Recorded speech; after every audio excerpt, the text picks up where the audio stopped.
Hello, I'm Juliette Littman. And I am Joe House. Welcome to Ringer Food, the Ringer's new hub for all your food-related content. You may have known this feed as House of Carbs, and don't worry, that's not totally going away.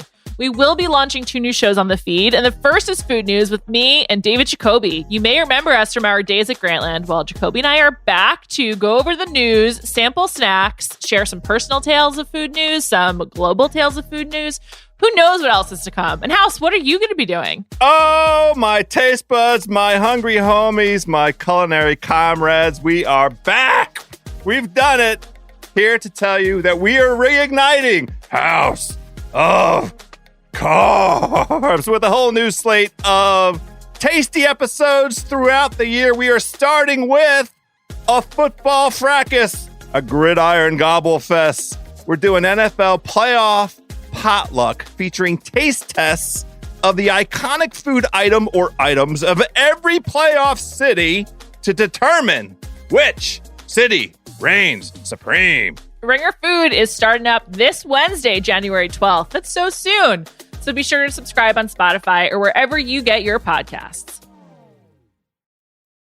This episode is brought to you by Anytime Fitness. We may talk a whole lot about sports, but when it comes to keeping fit ourselves, there's definitely room for improvement. I hit this point early July. I was just like, I am not in good enough shape. I started trying to walk at least 15,000 steps a day or hiking or just anything to keep my legs moving. Now it's the end of 2023. I feel great.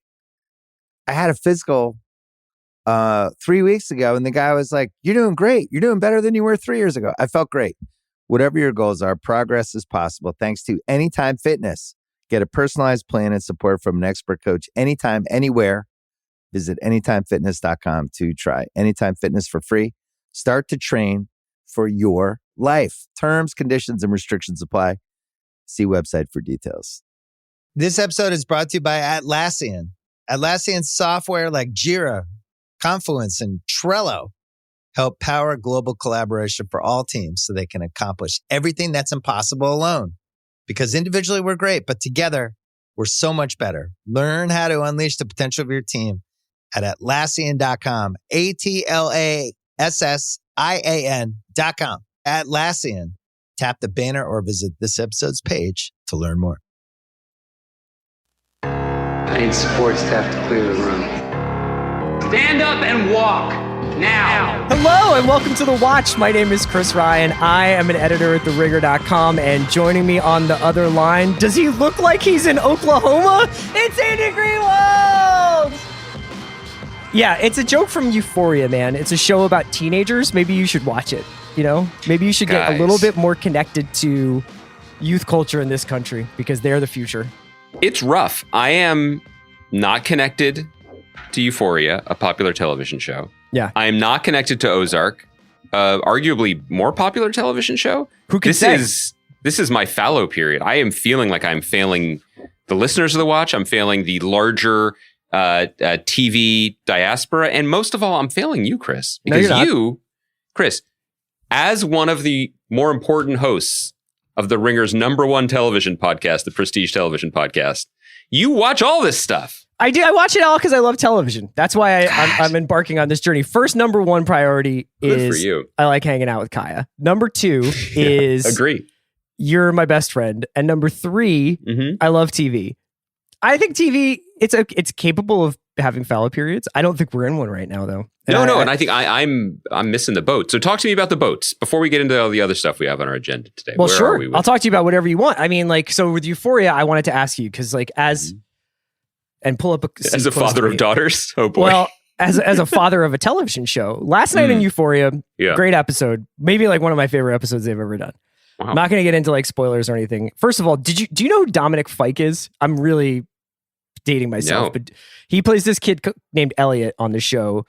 He's already like a big musician. He's like a documentary about him up today on Hulu, and like he's very important to lots of people. But I'm like, this dude is going to be like a huge star if he wants to be, like, as far as being an actor. He's great on the show this season. They're doing this thing right now where they basically are doing these 10-minute short films at the beginning that are the cold open of Euphoria.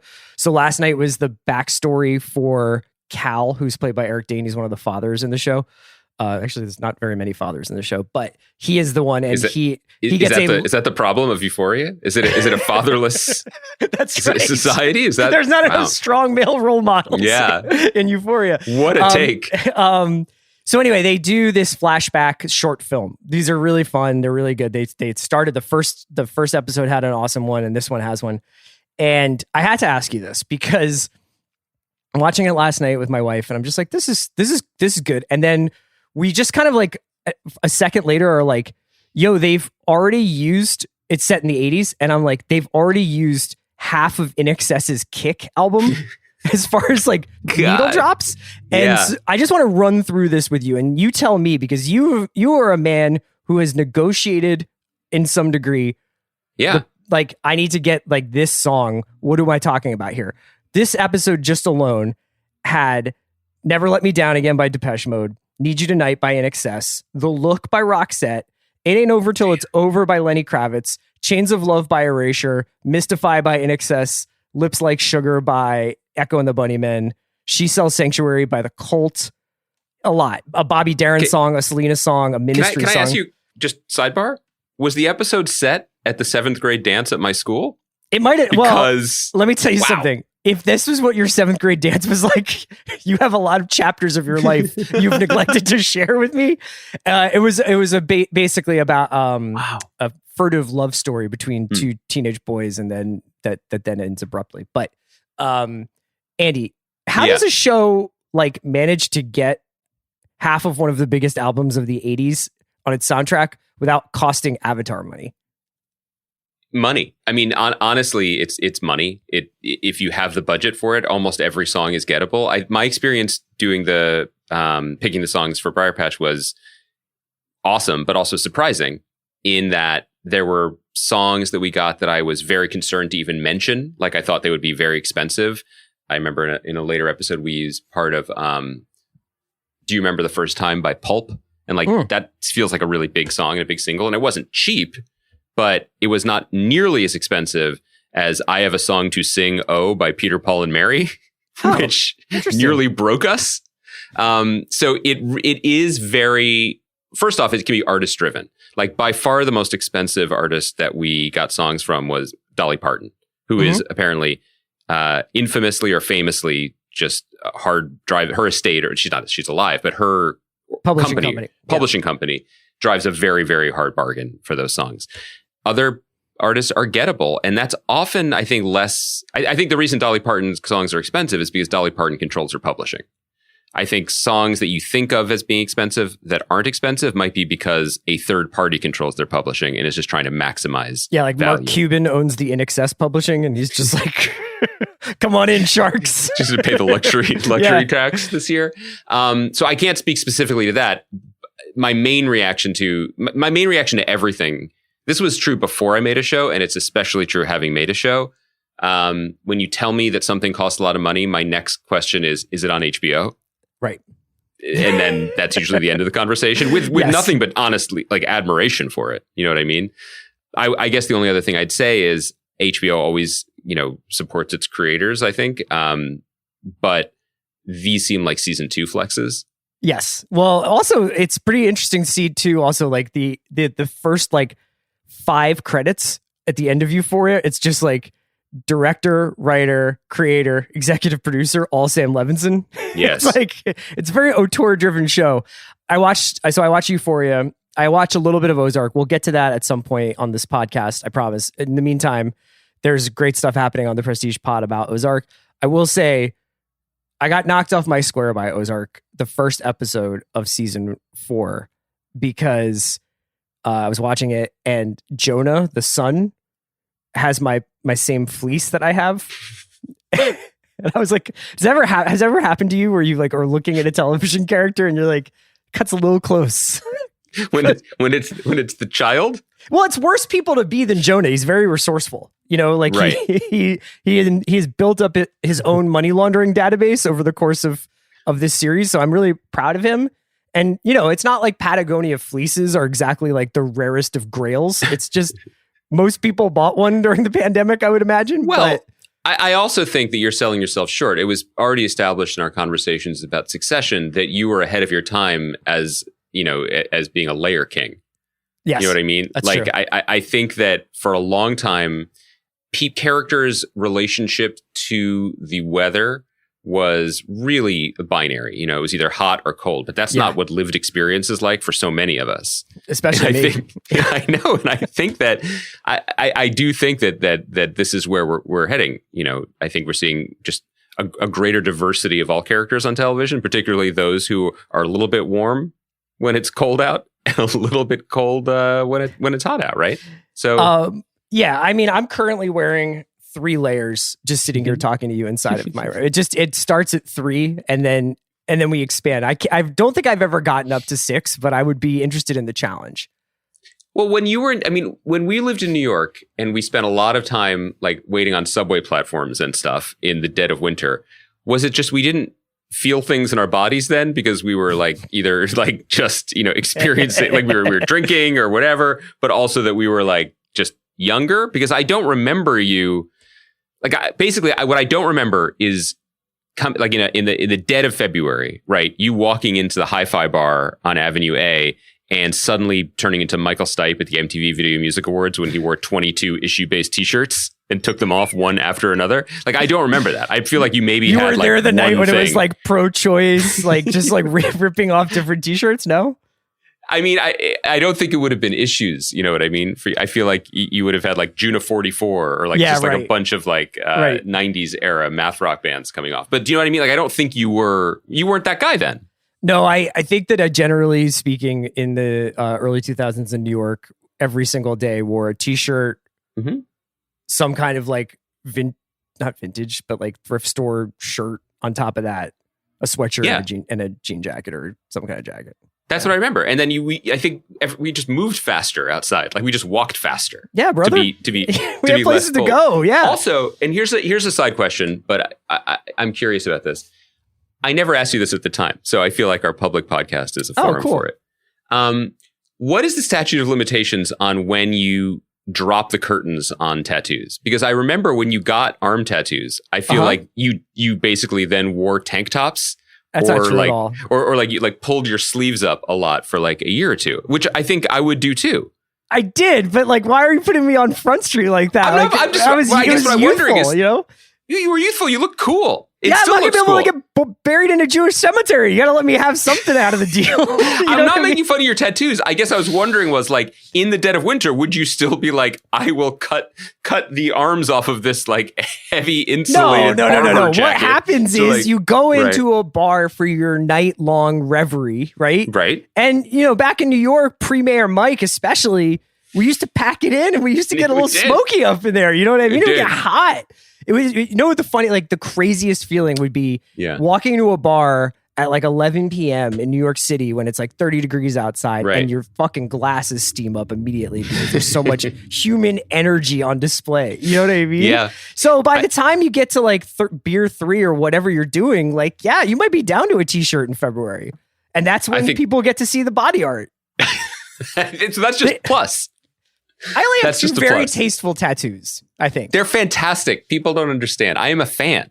I'm a supporter. I'm a day one for them. The naked lady in a Corvette has really aged well. Yeah. Let's with the quote, "Let's drive, loser." Right? Get in. No, right. Let me drive a little bit of this podcast. I have a bunch of things I want to talk to you about. We do have some shows we want to discuss. We were going to chat a little bit about 1883 and Vigil because we wanted to kind of pair those as the 2 paths TV shows, not the only 2 paths, but 2 paths TV shows can take in this day and age, and especially like what you're building for. So I have that in one bucket I want to talk. Okay, you're driving. Chris is looking at me with such terror in his eyes right now. I did want to mention one thing, because when you mentioned early 2000s New York City bars, I have to give a shout out to, you're so worried. It's talking to me about your body art. The Meet Me in the Bathroom documentary, which premiered at Sundance. And I haven't seen it yet, but it is based on our friend Lizzie Goodman's oral history. You and I both have our names in that book, and we're proud of it. Well, you say my name in that book, yeah. Of course I fucking say your name. I say your name everywhere I go, all public and private spaces. But I did want to just say, like, I hope if anyone has gotten a chance to see it, message us and let us know, because they reached out when they were putting together Pulse Films. They reached out to me. This is like 2 or 3 years ago now. And they were like, do you have any archival stuff like that we could maybe mine? Because the conceit of the documentary is no talking heads. It's all like footage from the era appropriate, talking you through the early 2000s rock scene in New York City. And I went in the old tape closet and I found all my old interview tapes, and I mentioned a couple things that I had. And the only thing that they were really interested in was my long sit down with James Murphy of LCD Sound System for the seminal Spin magazine article about Brooklyn, What's Happening, which featured a guy who lived in Park Slope interviewing James Murphy and Karen O, people who lived in Manhattan. Right. But anyway, I did find this tape, and they were like, we'd love to, listen to that and send it. And I was like, oh, okay. And I was like, I guess I should listen to this first. And I spent 5 minutes. Did you have to ask the Guccione estate if it was okay to release this document? I thought about whether I probably texted our buddy Steve Kandel, who was like the last editor-in-chief of Spin that we know about. And he was like, I'm just going to pretend you didn't ask me. So sorry, I put you on Front Street, Steve. I shared it with him. My only point is I felt like maybe I should listen to it before I sent it to them for this documentary. But I don't have a tape player because it was like 2018. So I was like, I'm sure it's fine. So I just sent it away and forgot about it. And then 3 years later, I got it back and they were like, thanks, mate. We used some of this. You need to visit the set of Euphoria and use their tape decks. Yes. Yeah. So the Meet Me in the Bathroom is playing at Sundance. Played at Sundance. You can watch it online. So this weekend I watched a phenomenal movie called Worst Person in the World. It's the new film by one of my favorite directors, Joachim von Trier. He did Reprise and Oslo.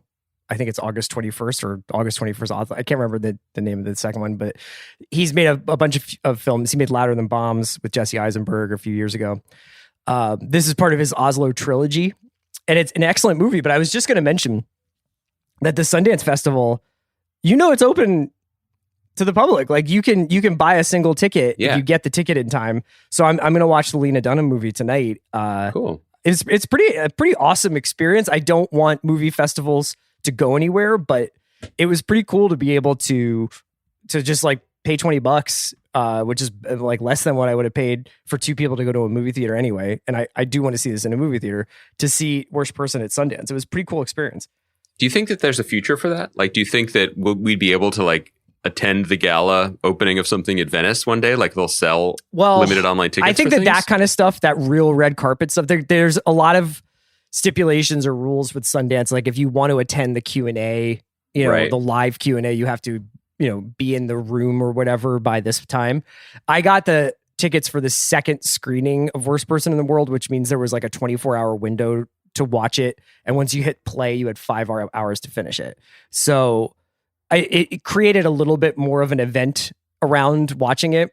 This actually goes towards something I want to talk about anyway. But yeah, I don't think that will work for film festivals if they want to continue to be going businesses.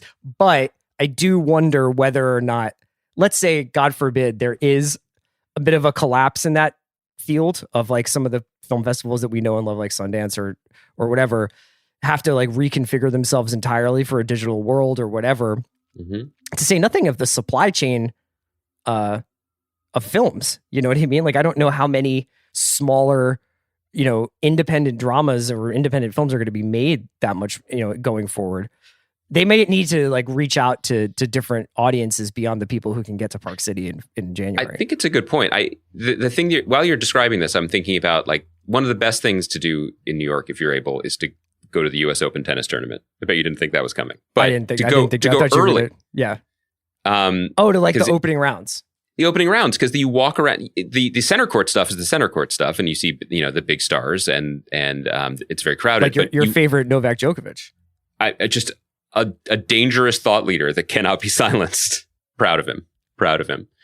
You walk around to all the smaller courts, and you can just sit there and watch amazing tennis from the stars of tomorrow or the stars of yesterday or whatever. And it's fantastic. And I wonder if there is, I think people would bristle at this, but this idea of a tiered film festival thing where obviously, the new Wes Anderson movie is going to open Venice or whatever. But all the small films that are just there to be seen, I mean, I can't imagine that they wouldn't want the opportunity to also have some tickets sold and to, and that's sort of how like Slam Dance started, right? It was like, it's not Sundance, but you can go to see some other movies at the same time.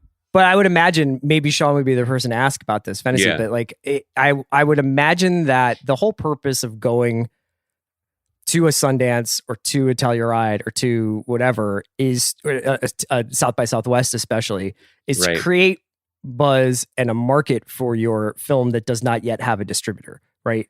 Yes. So you go and then you're like, everybody's talking about Palm Springs or everybody's talking about this, and they've sold it to Hulu or they've sold it to Amazon or they've sold it to A24 or whatever.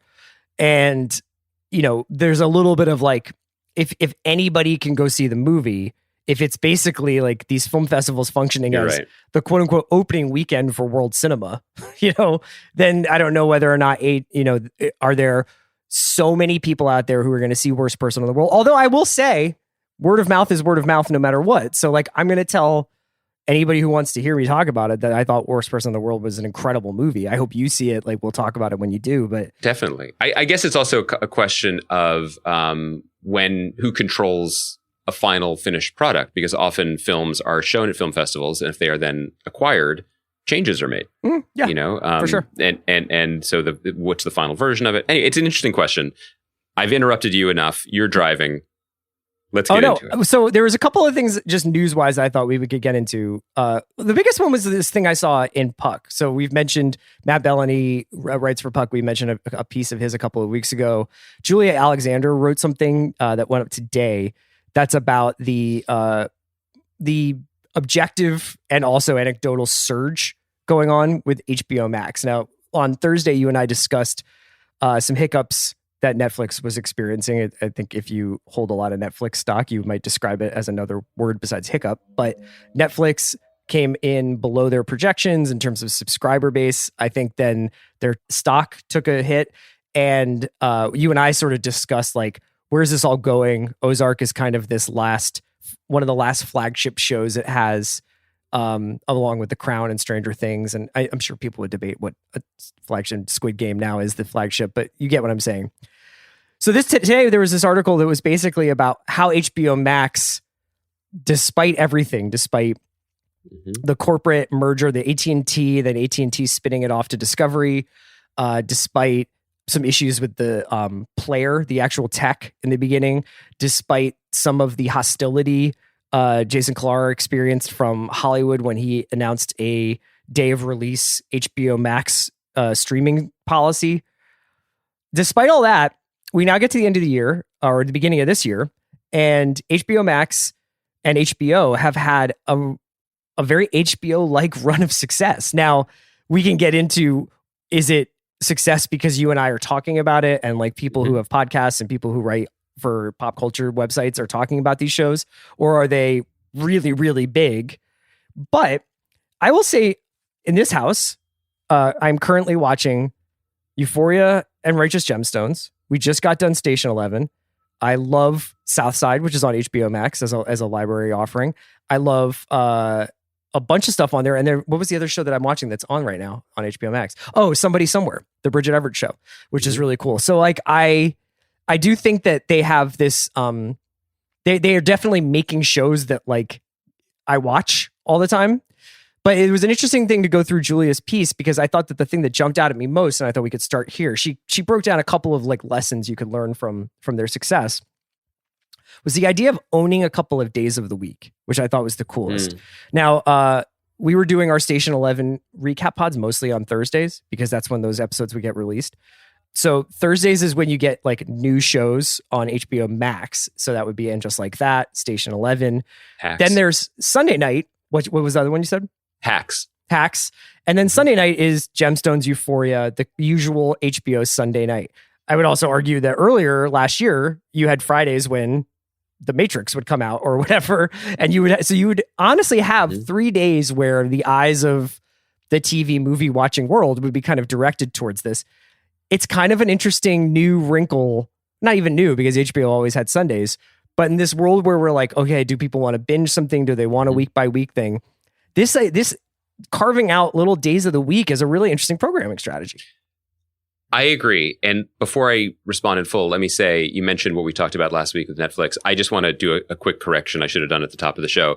Someone pointed out to me that in our conversation last week about why Netflix is doing what it's doing and the money it spends, I named a figure for an episode of scripted television that was totally off base. I said that a scripted episode of television could cost $2.5 million. Let me just say that I have made 10 episodes of television, all of which cost more than $2.5 million. I don't know why I pulled that number out. Incorrect. Okay. Episodes of TV could cost $10, $15 million if you're making like a 30, franchise show. Yeah, right. And if you want to play, more in excess, including the Shabu Shuba album, like whatever it is, like that. When you get into the deep cuts, that's where the money comes. If you listen like thieves, you better be prepared to pay for it. Okay, to your point, I thought that was really interesting too about the days of the week, because as certified old heads, we used to treasure, HBO Sunday night, NBC Thursday nights. That mattered. That sort of, you could orient your week around it, and it was something to look forward to. I candidly didn't really notice that this was happening, mainly because the streaming wars have kicked off so noisily. And it felt, especially as streamers jumped in, not only with different release strategies, like dumping it all versus 3 and then weekly, it felt kind of like there was no rhyme or reason to any of it. This isn't true, right? Mm-hmm. Like, these streamers are carving out nights the way Disney has carved out Wednesdays for its properties. An article like this helps bring it into focus. And I think that is actually, to your point, really smart. Like, not just the choosing Thursdays as a available night to choose, but also then having movies on Fridays, because we're sort of preconditioned to expect that. Yeah. I think that makes a lot of sense. And it goes a long way towards establishing a relationship with a brand. And I know that sounds also kind of weirdly old fashioned, if not like, overly capitalistic. But one of the, I think, hurdles in this new streaming era has been, how do you take a average consumer's relationship with, say, NBC, which maybe means less than it used to, but I think there are certain associations we make, whether it's Saturday Night Live or the existence of 30 Rock, the building, let alone the show, or the Law and Order franchises or whatever, and make it that, but also Peacock. How do we continue this, and of what value are those connections?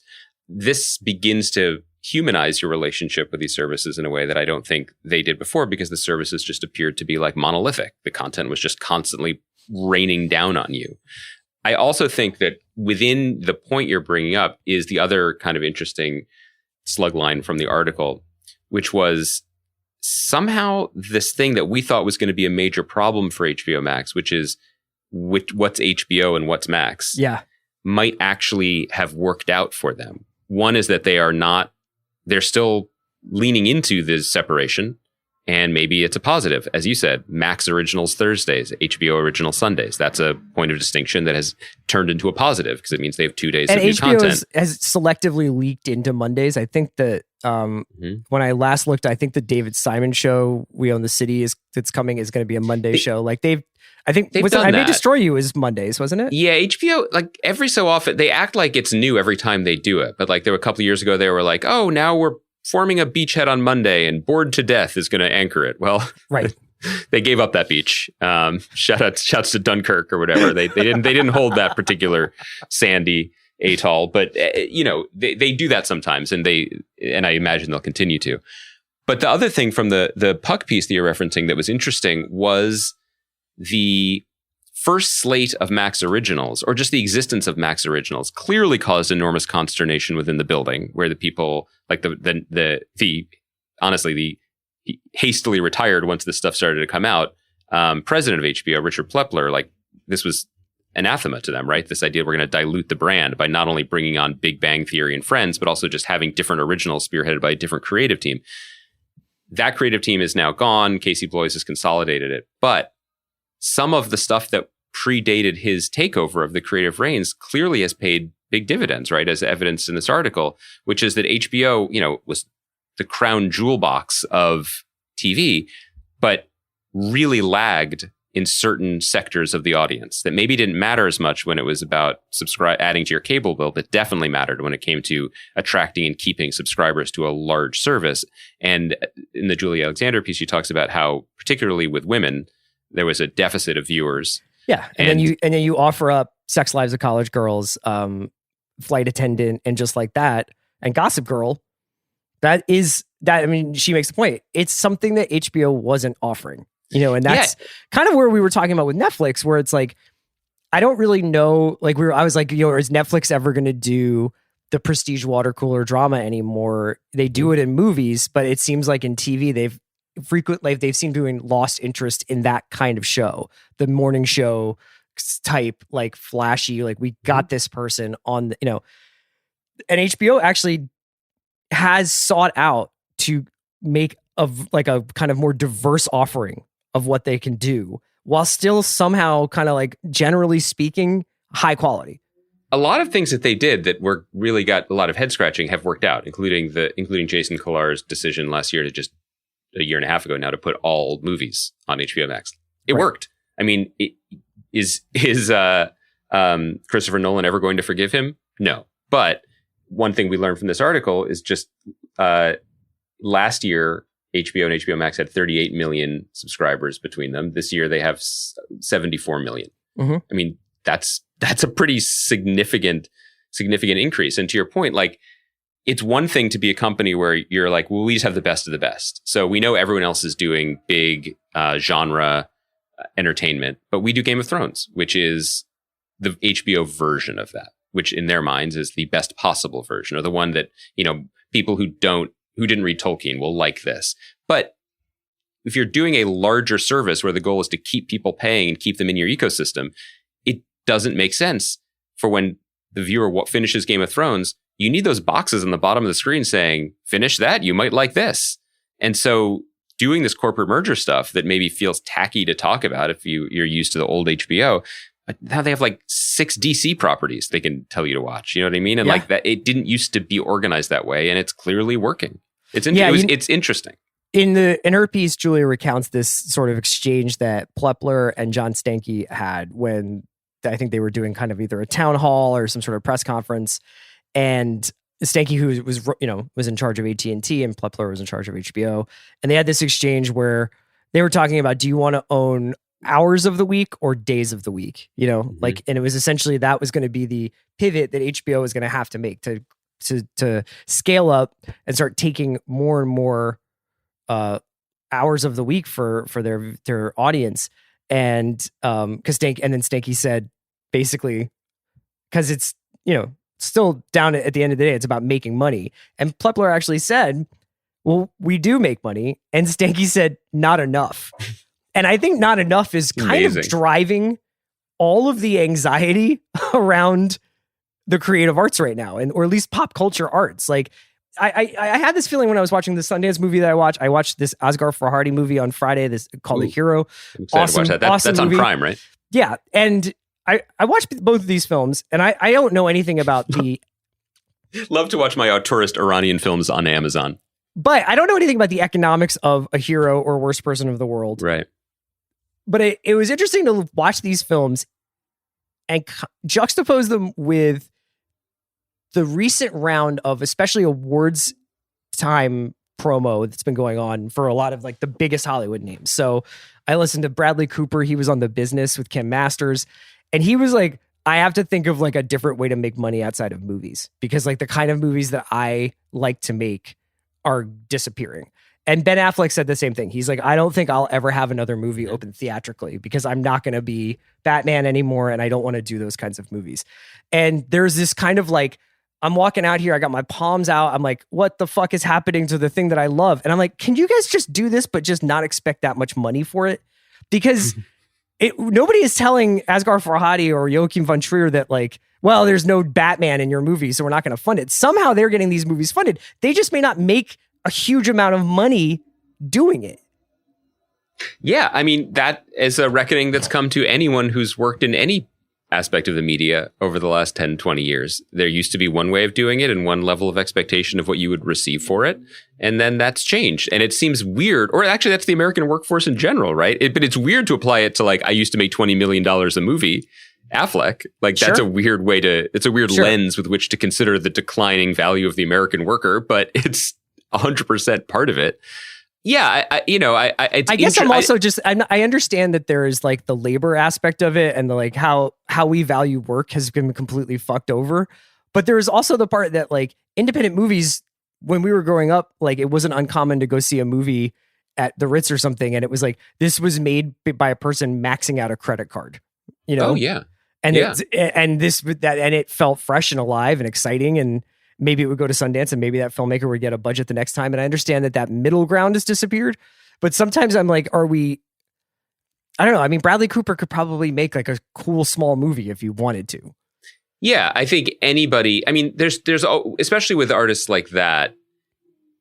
I genuinely don't want to ascribe bad faith motives to them, and I think that they have a right, even just on a purely ego level, to be like, it was cool to be able to make a passion project and then go to the Chinese theater and have a premiere for it, and know that the eyes of the world would be on it, even if they then turned away because they didn't like it. Like I get that. That's a very paradigm shifting reckoning to go through, and they'll probably feel some sadness or loss at that. It is a strange hallmark of this moment that it's never been practically simpler to create something, to create content, right? Like you could. I remember a couple of years ago when Sean Baker made Tangerine, and they were like, "This was made using a phone." And we were like, "What the?" And now everything could be made using a phone. Soderbergh went through that whole thing where he was like, "I'm going to make movies on phones and break the distribution model." And like Logan Lucky will like change movies forever. Every day, I pick up from my charging pad a filmmaking device more powerful than David Lean could ever dream of, and I use it to play Wordle. You know what I mean? Like, so let's remember that we could all David be Lean making, didn't have Wordle. Yeah, kind of. Well, Lawrence of Arabia would have been shorter, probably. The making it isn't the issue. The thing that no one really understands. This goes back to what we were kind of just sort of, we were just lightly rallying about the future of film festivals, a topic with which I'm completely unqualified to opine on. But it's the distribution and the idea or expectation of an audience. That's the thing that people haven't quite figured out. But it just keeps movies. Actually, it's what's weird is maybe this is the wrong perspective to bring to it, because this is, I am not as embedded in cinematic culture as someone like Sean is, who's not just, watching all the movies, but also talking to the filmmakers and their concerns Sean, and paying more attention to it's a little known fact about him, now only sits in director's chairs. Like when we go to bars and stuff, he's like, I actually have to go back to my car and get this director's chair. I mean, he's taller in them, which I think, it allows him to kind of, the image of Sean bringing his own seat to the bar has undone me. Oh no, I remember what I was going to say.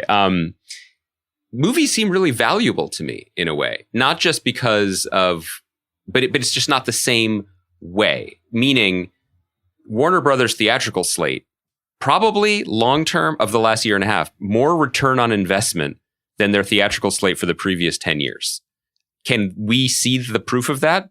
No, their books are opaque. We don't actually know that. But they would release a lot of movies in the old days, meaning like pre-2016, and a lot of them would bomb, and they would lose a lot of money on most of them and make a lot of money on a very few of them.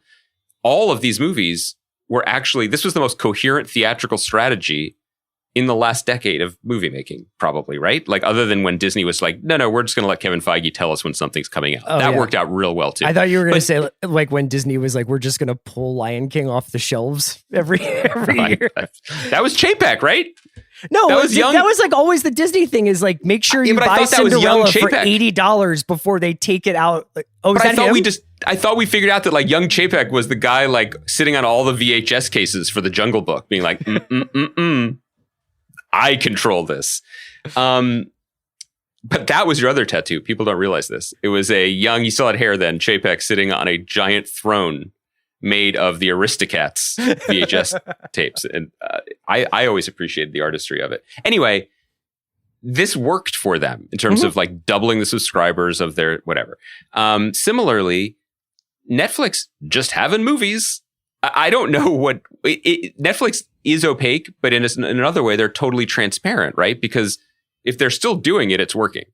They have no sentimentality. Yeah. It's not like they don't give shows we got along so well, you can have a final season. They don't do that. So them having these indie movies and having just a bunch of them every month, that's really clearly working for them. Sure. And if you are making a movie in a certain budget window, you can get bought by a Netflix or an Apple or a Prime, and you're doing okay. I guess the tough thing is like, that is it though. There is no real alternative. There's not a really thriving independent theatrical experience throughout the country, at least not to my knowledge. And I don't know that like, I mean, I think, somebody who would probably be able to speak to this really well is Mark Duplass, like somebody who has kind of come through this and is now doing work with some of the streamers. I don't know. Maybe we'll have him on and talk to him about it. I'm very curious about it. It's something about watching these movies this weekend. I was just like, are we sure movies are dying? Like maybe I think Mark would be a great person to talk about because he also has some perspective on what happened with music because he was also a musician in an indie band. And I think maybe that's why I'm a little bit less exercised about it because we saw this happen with music where we were like, oh, this doesn't run the monoculture anymore. This doesn't matter anymore, but now there's more of it and we can get it. There's a poster, big poster on Sunset for the other Benedict Cumberbatch movie of the holiday Electric season, Electrical Life of Louis Wayne, which he talked a lot about in his Mark Maron episode. Sounds pretty good. I think will check it out. But that was a little bit of a pugnacious, little spicy episode, didn't you think? Yes, it was. Yeah, Mark had some issues with Power of the Dog. He wanted to push back. Yeah, but he was also just like, I think that there's just like this really funny thing right now because he's got such a run of amazing actors on. Yeah. Where he's just like, I do a bit of acting, like. Oh, well, if you want to talk about this, I mean. Where are we going? Go ahead. Talking about electrical lives, like both of us, became translucent and levitated above the earth when we heard Javier Bardem be like, so you like actors so much? This is why I'm here? And Maron's like, I actually won an acting award in Spain. You know that festival? And he's like, yes, of course. It's a beautiful festival. And Bardem's like, are we recording yet? It's amazing. And then he just talks about AC/DC for like 45 And they minutes. become friends. That's why he's the best. I loved it. But the only reason I brought up that Cumberbatch movie was, what is that movie? Meaning, into whom does that matter? Like, I think by a unemotional metric, that movie is already a success because Amazon bought it. And it is available to watch in millions of households around the world. Mm-hmm. So by a financial standpoint, I would say it's probably a success. It's probably at least broken even or its investors have made some money on top of it. From a zeitgeist perspective, or the way that we also consider the success of movies, does it exist? Do you know what I mean? Like that. And that's, I think, where a lot of these things, that's kind of the uncanny valley where a lot of these things fall. People making something is always significant and challenging and worthy of celebration. It's just you hit on it though. There's like something about the physical experience of this that I think we've probably, at least you and I have probably deprived ourselves of, or we live in a city that has been it was hit hard by COVID, but it's also like the movie theaters have closed. Mm-hmm. I think it's been a really tumultuous couple of years in the town where you would expect the movie business to be thriving no matter what. And I had this experience when I went and saw Licorice Pizza out in Westwood, where I was like, the line was like down the block, and there was also a pinball parlor that they had opened up next to it to like sort of be as like an additional experience to the movie. And I was like, this is like fucking 2001 coming out in the late 60s. You know what I mean? Because I hadn't been around like a real like surge of humanity around a movie other than like a couple of screenings over the year. And there's a really different vibe when you're out there with like the people who are paying to go to the movie. It feels completely different than it does when it's like, oh yeah, Matrix came out and it's on HBO Max. This still matters to us. And I think to people who are plugged into the value of that experience. I talked about it, in passing on the mic before, but like Christmas week was just bookended for me by like two of the most ideal theater going experiences I could ever imagine. One was seeing Spider-Man, which I loved, and it was just joyous to watch the movie, but made especially fun by how excited everyone was, including the people who were definitely too young to be doing this, but just kept shouting, "Where's Toby?" I had no idea that, Maguire fans really repped like that. And then the back end of it was going to see at the Laemmle in Glendale, I saw Drive My Car, which was, I think, the best movie of the year. And just another thing that is not, you can't recreate it, that experience. Partly because I would rather see a 3-hour plus foreign language film in a theater with a closed door where I am focused and enveloped and enraptured by it. Like, I am appreciating it more. There's no question. that's the great thing about the theatrical experience. But I think that sometimes we've been finding ourselves talking around an issue like this because it's very hard to put your arms around what is missing and what is different. Because here, let me put it in the form of a concrete question. Like, there is a dimension where Nightmare Alley exists. Mm-hmm. You know what I mean? What I mean is, Oscar award-winning filmmaker Guillermo del Toro made a movie with Bradley Cooper, with a lot of big stars. Rooney Mara's in it, right? Isn't Cate Blanchett in it as well? Cate Blanchett's in it, yeah. It would like to be nominated for Oscars. I have no evidence that this movie exists, other than for the people to whom that they already care about. Like, there are people in LA who are like, oh my God, we have to go to the theater to see the black and white cut of Nightmare Alley. I believe this movie is being released nationally in March, right? Like, it's totally, you could tell me it's all a put on. Right. And I don't mean to discredit the movie. It might be good. I just mean this is just such a weird thing to be talking about, because in the scheme of things, the movie exists. It will continue to exist. People will find it. It will be judged by history or by people who have enjoyed it or not enjoyed it. But we're still cramming this into a not just outdated, but now almost completely irrelevant machine of hype. Yeah, and I also don't know whether or not people who are much Oscars. younger than us care about this conversation at all. You know what I mean? Like, I doubt that they're listening to the podcast anyway, but like, I can't tell whether or not, like, where is Nightmare Alley is something that's like really driving a lot of like anxiety or stress among 22-year-olds. Maybe they are if they're in film school, you know what I mean? But it was something that was there and now it's not there, and like life goes on. This episode is brought to you by Mint Mobile. New Year's resolutions are fun the first couple of weeks. Then you kind of maybe conveniently forget about them halfway through January. No shame. It happens to us all. But this year I have a foolproof plan, at least when it comes to saving money. Just switch to Mint Mobile and you're done. Goal accomplished, because for a limited time, their wireless plans are $15 a month when you buy a 3-month plan. The great thing about Mint Mobile is there's no jaw-dropping monthly bills or unexpected overages, and all plans come with unlimited talk and text. Get this new customer offer today at mintmobile.com/watch. Additional taxes, fees, and restrictions apply. See Mint Mobile for details. This episode is brought to you by State Farm. You might say all kinds of stuff when things go wrong, but these are the words you really need to remember. Like a good neighbor, State Farm is there. They've got options to fit your unique insurance needs, meaning you can talk to your agent to choose the coverage you need, have coverage options to protect the things you value most, file a claim right on the State Farm mobile app, and even reach a real person when you need to talk to someone. Like a good neighbor, State Farm is there.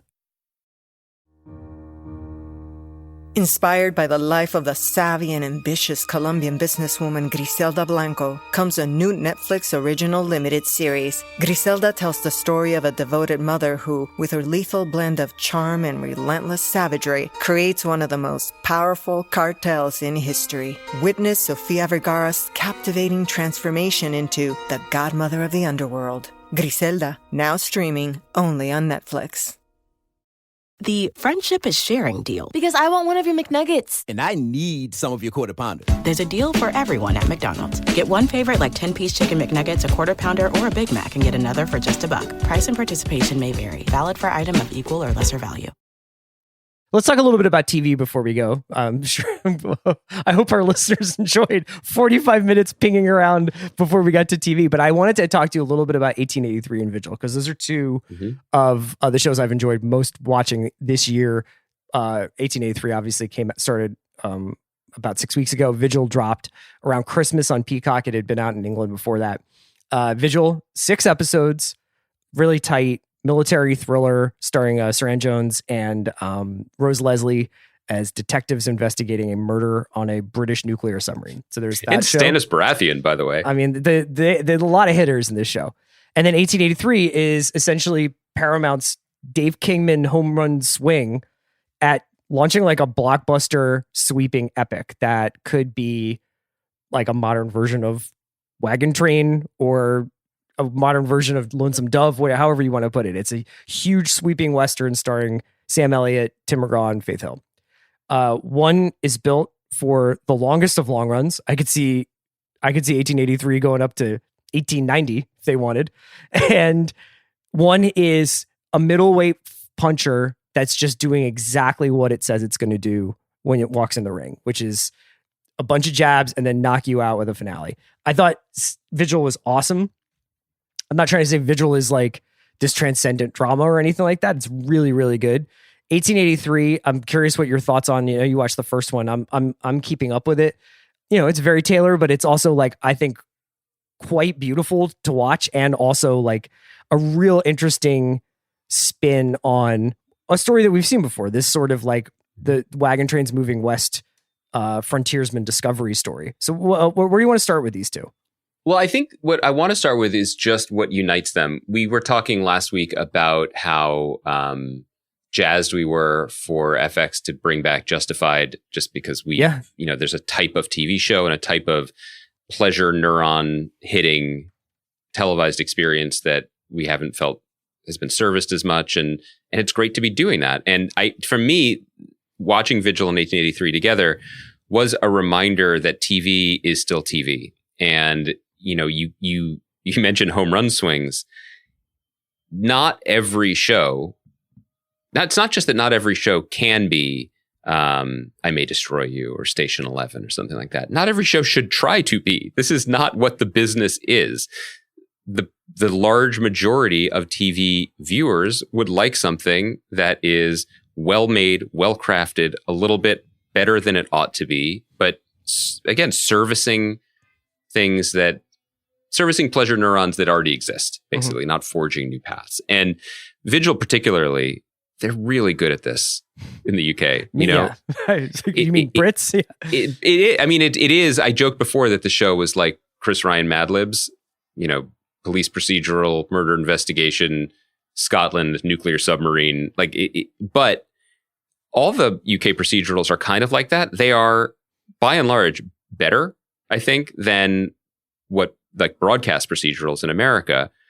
But so to watch Vigil, though, is to be like, yeah, all right, well, okay, of course. Well, seems like a busy week in the nuclear submarine industry, but okay, I'll allow it. Yeah. You have to buy in. And then when you buy in, you're rewarded for it. It's very diverting. It's really entertaining. It's really well made.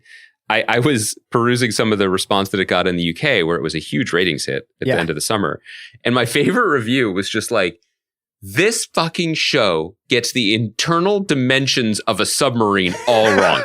It's like, can you imagine that? I'm like, I would hope they built a set with taller ceilings. There's this amazing thing where in the first episode of Vigil, I feel like they really did a good job and were very careful to be like, it's very claustrophobic, tight quarters. And then like by episode 3, they're like, this is like, let's be real. We're not going to make these people bang into walls for 6 hours.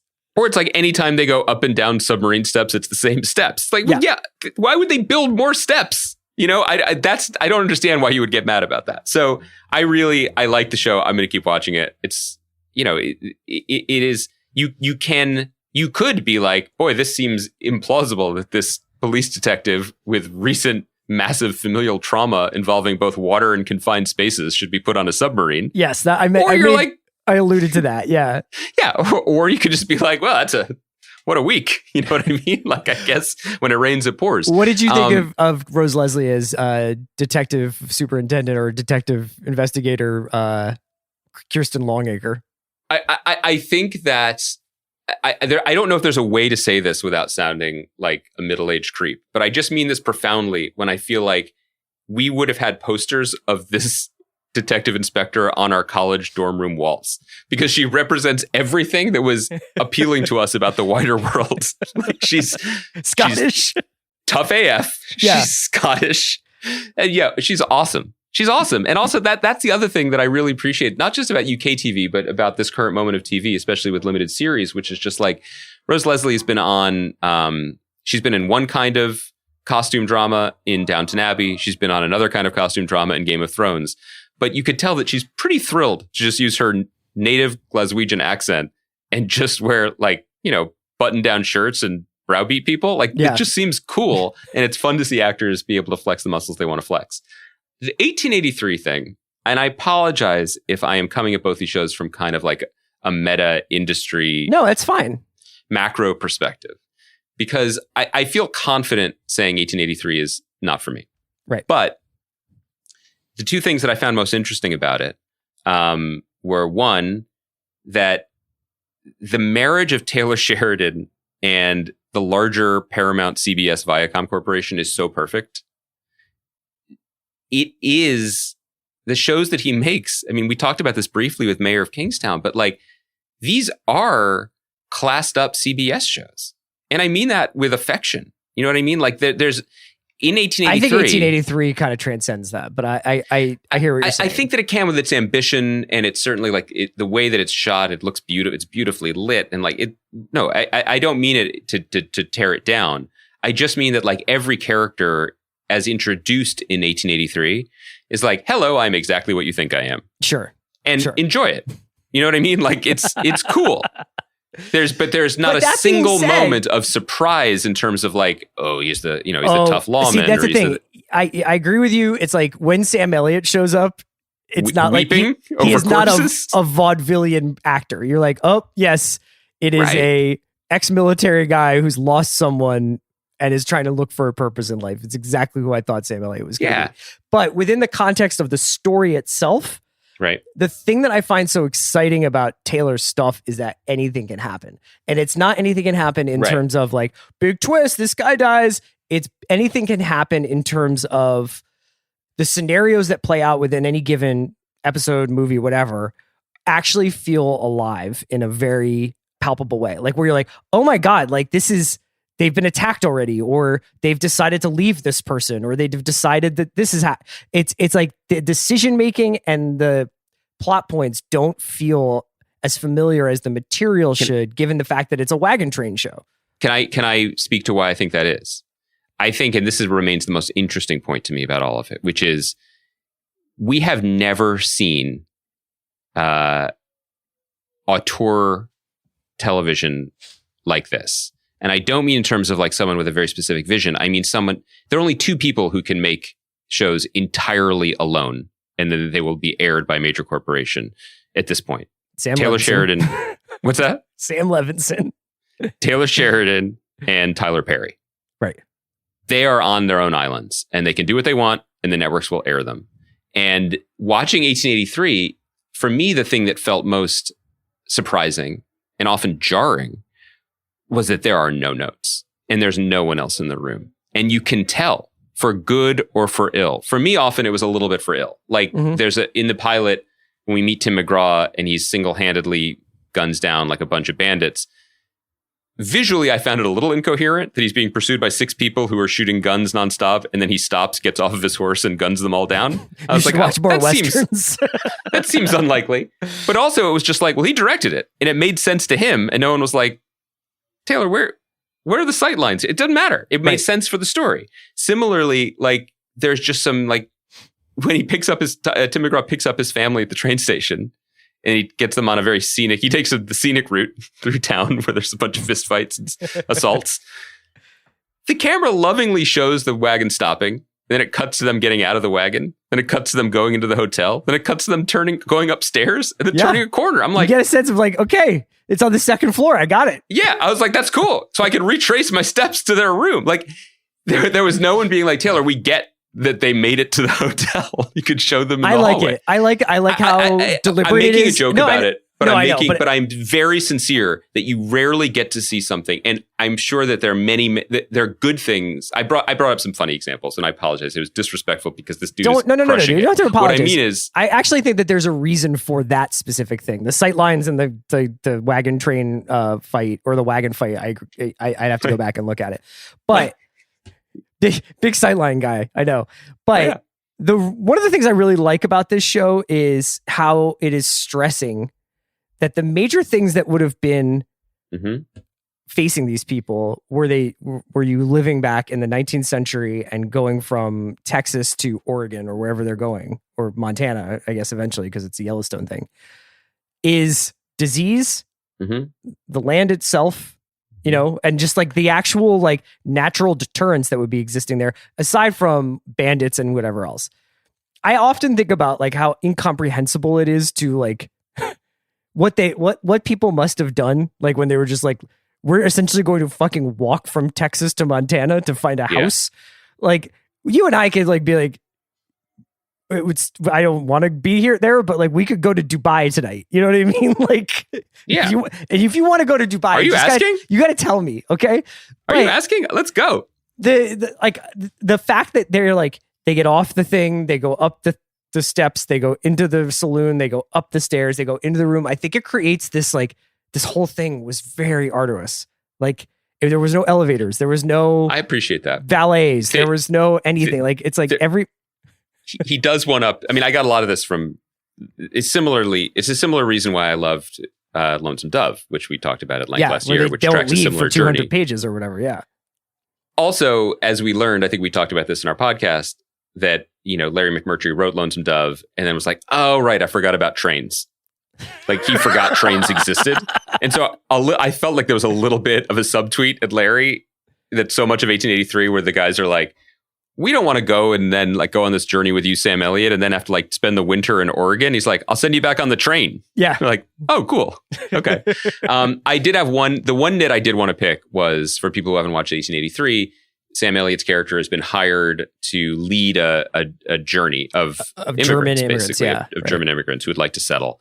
And when he meets them in the 1883 pilot, he gives them a really hard time. Yeah. Really hard time. They've overpacked. They don't know about guns or poison ivy or anything. They don't like speak Herb English. Brooks with the 1980 U.S. hockey team. Yeah. I have to say, Chris, these immigrants have already traveled over 5,000 miles to get to Fort Worth, Texas. I just feel like they deserved a little more respect. You know what I mean? That is so far. Do you understand? Like, they brought all that luggage from fucking I Googled Bavaria to Fort Worth, okay? It is 5,172 miles where they brought their armoires and their whatever. And then this one dude is like, you are dirt. You know nothing of what we do here. Show some respect. I mean, that's far. I get that the last few miles are tough. You feel like he didn't have a robust enough customer service policy. I feel like he yada the Atlantic fucking Ocean. That wasn't easy to cross. I feel either. like dudes who fought in the Civil War kind of like they started at that, and then it's true. Also, and I this might be a small spoiler, but like there is a thing in the pilot where he's just like, not a single one of you Germans speak a word of English, and they're all like 9. And then the one guy has some like little bit of smallpox on his back. Yeah. And he's like, please, this is fine. This is nothing. I promise you. I will go with you to Oregon. It's nothing. It's a rash. All of a sudden he gets real fluent. And I think that actually is how the human mind works. Oh, that you could just like learn to speak English when you realize you're in danger. If a dude has just told me, go find a nearby river, lie down next to it and die quietly, I could speak fucking Sanskrit. Do you know what I mean? Like I instantly. I kind of want you to just keep watching just for the challenge. I obviously love it, but like I almost want to. So I would also say that, like Yellowstone, 1883's pilot is the most deliberative, I guess, or slow paced element of it. Like once they get out of town, and now that the wagon train is moving, I find it to be quite propulsive. Yeah, no, I mean it's not propulsive. I mean, stuff happens. Yeah. It starts with something happening that we're going to get to later, I guess. Yeah, we could talk about I mean, I'm sure people are either checking it out, but like I wouldn't mind checking back in on it. I'm glad you liked Vigil, and I'm glad you watched these. I like Vigil. I guess the thing that I wanted to say was I don't think it's unlike many people here in this nightmare alley loving town of Hollywood, California. I am not perplexed by the popularity of the Taylor Sheridan shows. Like it is not surprising to me. I'm not watching it like trying to crack a code. Like there was nothing in the 1883 pilot that made me think, well, how is this connecting with America? Oh my God. It's so thrilling. It's incredible. It's a bizarre act of probably, I guess, ego-driven navel gazing to be like, if only we could understand why heroes in the Old West played by the biggest country music stars of their generation. And Sam Elliott. With guns and horses. Like, what's the problem here? Of course it's successful. Good on them. You did it, man. You came through today. I want to say thank you to Kaya McMullen, but I really want to say thank you to Andy Greenwald. Wow. When he's counted out, that's when he's strongest. Who counted me out? I don't know. I think you counted yourself out. I think you need to go look yourself in the mirror and you're like, don't doubt me again. You know what this was like? And then you gotta check yourself for smallpox because I'm leaving you behind if you ever do this to me again. Last night yesterday afternoon we were texting when it looked like Tom Brady was going to win the game, and we were texting back and forth about future podcasts. It was a little bit like when the other Pinkerton dude comes up to Sam Elliott sitting in a field holding a gun to his head, and he's basically like, "I see what you're doing, I respect it, but if you're going to do it quickly because I don't want to dig a hole at nighttime." That's what you were like to me on the texts about today's podcast. And you know, I motivated you properly. We saddled up. Thanks, Kaya. Thanks to Andy. We will be back on Thursday. Thanks for listening to The Watch. We'll dig another hole then.